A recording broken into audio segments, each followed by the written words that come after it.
Welcome to Nerdville. You will never find a more wretched hive of scum and villainy.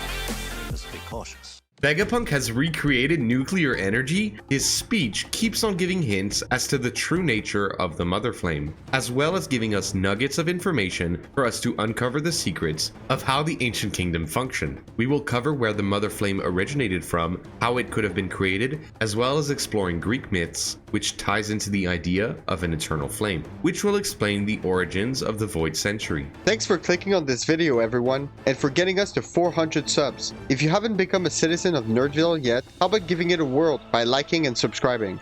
Do it.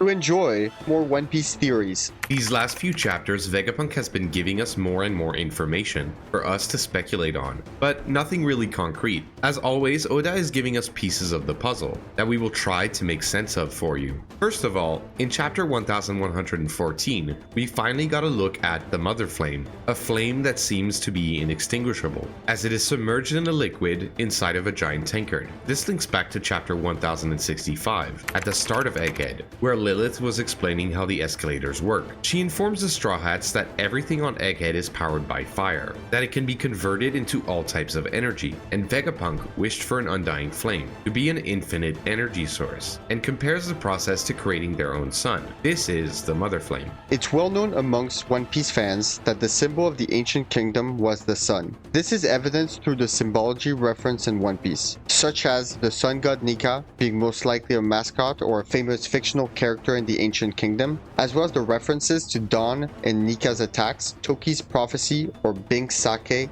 for instance. All of these are references or tales, most likely passed down by the Ancient Kingdom. This is not new information. It's just not commonly implemented information.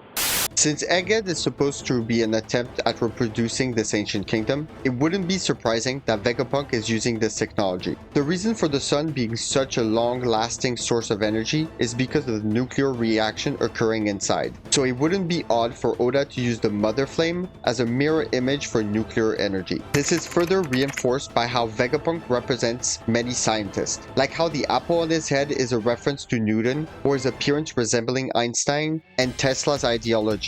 Through Vegapunk's remorse, in a way, we can see how he represents Oppenheimer. While Oppenheimer knew what he was signing for, saying Vegapunk didn't know that his creation wouldn't be used to power a devastating weapon is foolish, given how the Pacifista project turned out. Chapter 1116 showed us this with explaining the danger of the ancient weapons. More evidence to the flame representing nuclear energy would be the symbology on the tankard in chapter 1114. On the tankard are inscribed the words A and Mu. In Japanese, and is pronounced to, so Sanji to Zoro, for example. So the correct way to read this in Japanese would be atomu, or atom, そうか。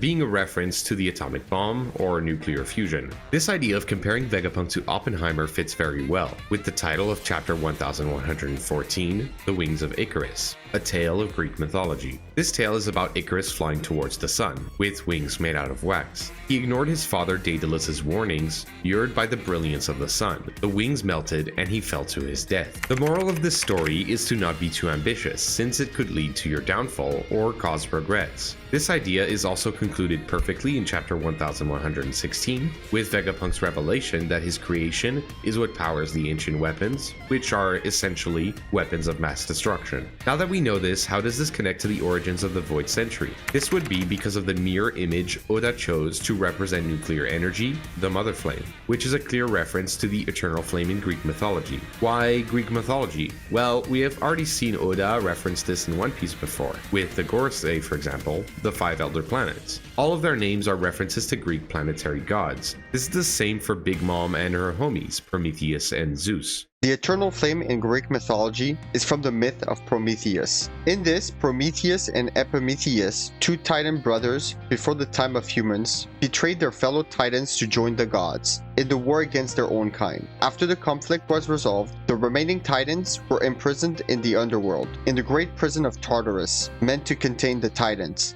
This is super important, so don't forget about the part about Tartarus. After creating humanity, Prometheus was tasked with looking over them. However, after a conflict between Zeus and Prometheus, where the latter tricked the god to help the humans, Zeus took away the power of fire from the humans. After realizing that Zeus and the gods had no intentions to aid humanity, he decided to steal from the gods. He climbed Mount Olympus to steal a spark of the eternal flame. When returning to humanity, Prometheus gave them the gift of fire, and with it the knowledge of mathematics, architecture, and even navigation so they could travel the seas. With the fire, he also taught them to forge metal, which meant they could wage war. After spreading across the world, certain humans became kings, and thought of themselves as powerful as gods. Boring! I think we can stop here, turtles. They get the gist. Right. Well, there's more to the tale, such as Zeus's revenge, but not relevant to the point we're trying to make. If you were following the myth and didn't fall asleep... You thought I was asleep, didn't you? Then I'm pretty sure that you have some idea where we're going with this. You see? Well, you don't see it? The Shandarans, Lunarians, and Skypians are most likely the ones supposed to represent the gods here. We believe this is the case since in chapter 472 of One Piece, we see a cover art depicting Enel observing a mural with all of these three races. What's curious is, in this mural, there seems to be the Eternal Flame or Mother Flame being depicted. Right there! Coincidence? I think not! From the mural, we can assume that these sky people are supposed to represent the gods. Then who is Prometheus supposed to represent? Well, this part is a little unclear. There is less evidence for this, but given the tale of Prometheus, with him gifting humanity with knowledge, it seems likely that Prometheus would be the one who founded the clan of D and the ancient kingdom. Oda does borrow from mythology, but often changes things to his liking, like many creators do when borrowing from mythology. It could be that the Titans were the original leaders of the world, before the gods or Skypians descended to Earth. And if the creators of the ancient kingdom did betray the original leaders, who would be, you guessed it, the Gorosei and Emu. This could explain Emu's disgust and burst of anger at the mere mention of the name D. Not only this, but the tale explains that the Titans were banished to the underworld, which could explain their demonic appearance. Remember how Turtles told you not to forget the part about Tartarus? Well, this is because a representation of such a place already exists in the world of One Piece. You guessed it, Impel Down. No way!